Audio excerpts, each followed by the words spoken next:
Halo anak-anakku semua, apa kabar kalian? Semoga sehat selalu ya. Walaupun kita belajar dari rumah, kalian harus tetap bersemangat. Oke? Nah, hari ini kita masih belajar di tema 1, tetapi kita masuk pada subtema yang ketiga, yaitu tentang pertumbuhan hewan.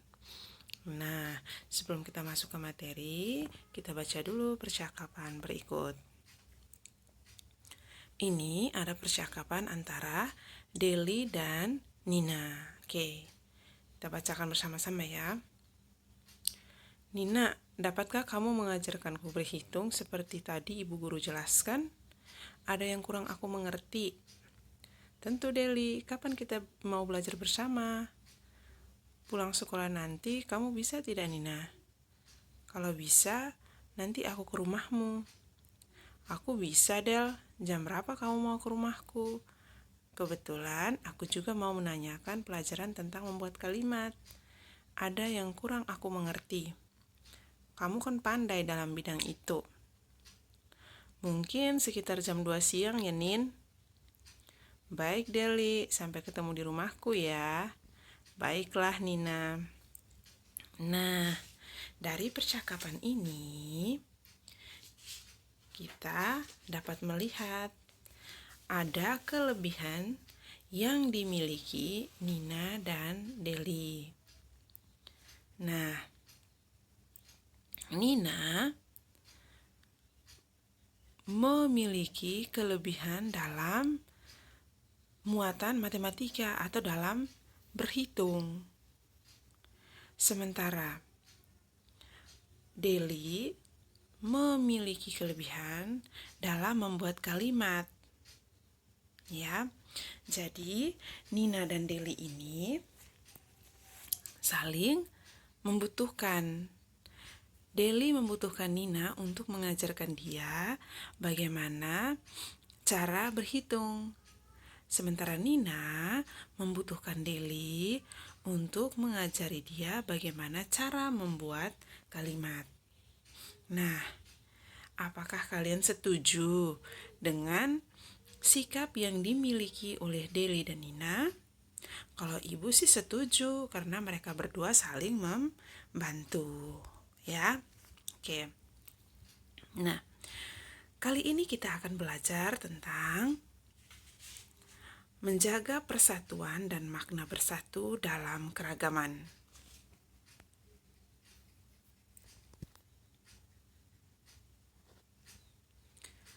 Makna bersatu dalam keragaman. Nah, kita harus mensyukuri dan menghargai keberagaman yang ada. Sikap bersyukur, saling menghargai, dan menyayangi merupakan pengamalan sila-sila Pancasila. Kalian sudah belajar kan ya? Sila pertama, pasti sudah tahulah bunyi sila pertama, kedua, ketiga, keempat, dan kelima Pancasila, ya. Oke.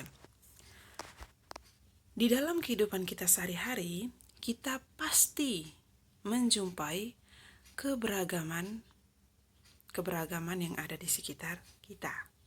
Nah, keberagaman itu terlihat dari ciri fisik, sifat, kemampuan, dan kegemaran atau kesukaan. Seperti minggu kemarin, kalian sudah membuat video yang menceritakan tentang keragaman yang ada di rumah kalian, ya kan?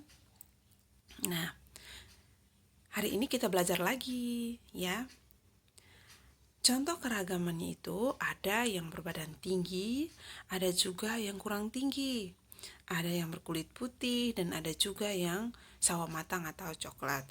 Ada yang cepat dalam berlari, ada yang kurang cepat dalam berlari.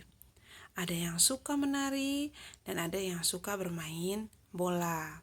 Ada yang suka belajar tari balet, ada yang suka bermain bulu tangkis misalnya. Nah, keragaman yang kita miliki harus kita hargai dan kita syukuri. Caranya atau contohnya, tidak mengolok-olok teman yang kurang pintar. Namun kita ajari dia kalau dia kurang paham. Dengan demikian, berarti kerukunan akan tetap terjaga. Nah, saling menyayangi dan menghargai merupakan pengamalan sila-sila Pancasila. Jika perilaku tersebut dilakukan sebagai wujud syukur kepada Tuhan, berarti kita mengamalkan sila pertama Pancasila. Jika perilaku tersebut didasari rasa kemanusiaan, berarti kita mengamalkan sila kedua Pancasila. Jika perilaku tersebut dilakukan untuk mempererat persatuan, berarti kita mengamalkan sila ketiga Pancasila.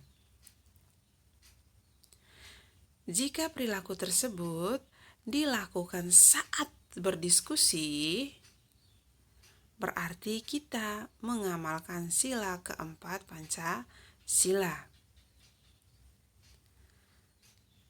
Jika perilaku tersebut dilakukan tanpa melihat perbedaan yang ada, berarti kita mengamalkan sila kelima Pancasila. Sila kelima Pancasila ya. Maksud dari perilaku itu perilaku mensyukuri dan menghargai keberagaman itu tadi ya. Oke, kita lanjut.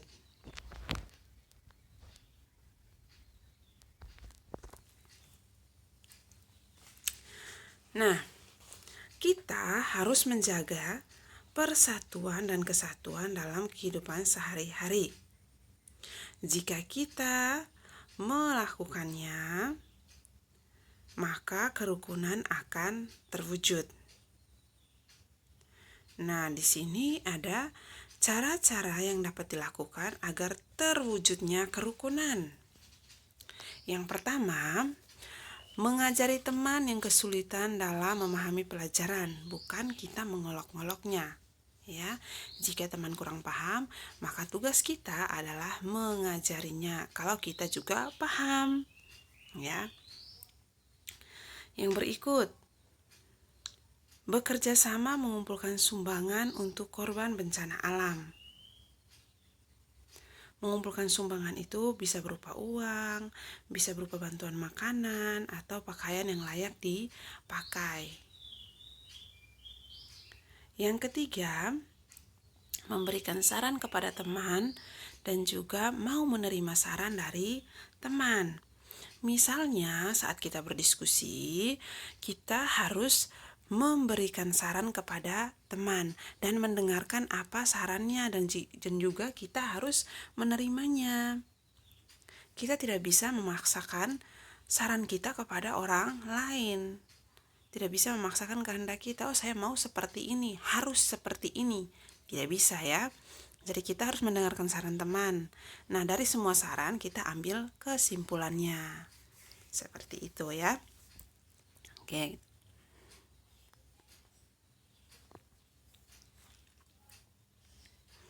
Nah, cara menyayangi teman dapat dilakukan dengan menghargai teman, misalnya saat berdiskusi.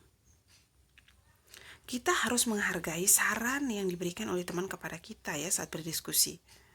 Nah, sebaliknya juga kita juga dapat memberikan saran atau pendapat pada teman sebagai wujud rasa sayang kita. Nah, cara-cara yang baik untuk dilakukan saat memberi atau menerima saran adalah yang pertama, memberikan saran dengan santun. Ya, menggunakan bahasa yang baik. Yang kedua, berterima kasih dan mau menerima masukan dari orang lain. Ya, kita harus menerima masukan dari orang lain. Namanya kita berdiskusi, kalau berdiskusi kan lebih dari satu orang pastinya ya, 2, 3, atau 4 dan seterusnya. Kalau kita namanya berdiskusi, kita harus menerima pendapat orang lain. Kalau kita tidak mau menerima pendapat orang lain, berarti tidak usah berdiskusi. Ya, kalau kita mau hanya pendapat kita saja, ya sudah, tidak perlu berdiskusi. Tetapi di sini kita diajarkan harus menerima masukan dari orang lain saat berdiskusi. Baik, contoh berdiskusi dalam kelas, misalnya berdiskusi saat mempersiapkan perlombaan 17 Agustus misalnya. Nah, saat kita berdiskusi, kita harus menerima pendapat dari teman atau masukan dari teman. Oke. Yang berikutnya, tidak memotong pembicaraan saat teman memberikan saran atau pendapat. Tidak memotong pembicaraan. Nah, kalau misalkan saat teman sedang berbicara, kita harus mendengarkannya dulu. Setelah dia selesai berbicara, baru kita berbicara. Ya, jangan memotong pembicaraan teman. Ya, kita hargai juga dia, ya, bagaimana perasaan dia gitu kan. Apalagi misalkan kalau kita sementara berbicara, kita bayangkan saja kalau kita sementara berbicara terus dipotong sama orang. Ya, pasti ada rasa kurang enak, ya. Sama kita juga harus menghargai teman yang sedang berbicara dengan tidak memotong pembicaraan. Nah, ada yang lain. Saat berdiskusi di kelas, angkat tanganmu sebelum menyampaikan saran atau pendapat. Ya, itu contoh cara yang baik saat berdiskusi. Oke. Berpendapat dan menghargai pendapat teman itu merupakan contoh pengamalan sila keempat Pancasila. Nah, kalian lihat gambar ini. Ada yang sedang membersihkan ruang kelas atau melakukan piket kelas, tapi ada ini siapa namanya ya? Sepertinya mukanya muka marah ini, ya. Nah, kalian lihat ini pengamalan sila Pancasila yang keberapa? Kegiatan yang mereka lakukan ini, ya. Bisa kalian jawab di rumah, ya. Nah, sekarang lihat gambar ini. Sedang apa mereka? Menurut kalian, pengamalan sila Pancasila yang keberapa kegiatan berikut atau kegiatan ini, ya? Nah, cara memberikan saran yang baik untuk menghargai perbedaan itu yang pertama, ucapkan dengan bahasa yang santun. Yang tadi sudah kita pelajari itu, ya, ucapkan dengan bahasa yang santun. Yang kedua, beri solusi yang paling mudah untuk dilakukan. Solusinya apa dari masalah yang kita remuk bersama atau masalah yang kita diskusikan. Ya, solusi yang paling mudah untuk dilakukan. Yang ketiga, tidak memaksakan saran untuk diterima. Ya. Nah, cara ini bukan hanya dilakukan dalam lingkungan sekolah. Kita juga dapat menerapkan cara menghargai perbedaan di dalam lingkungan masyarakat dan juga saat kita bermain dengan teman. Ya.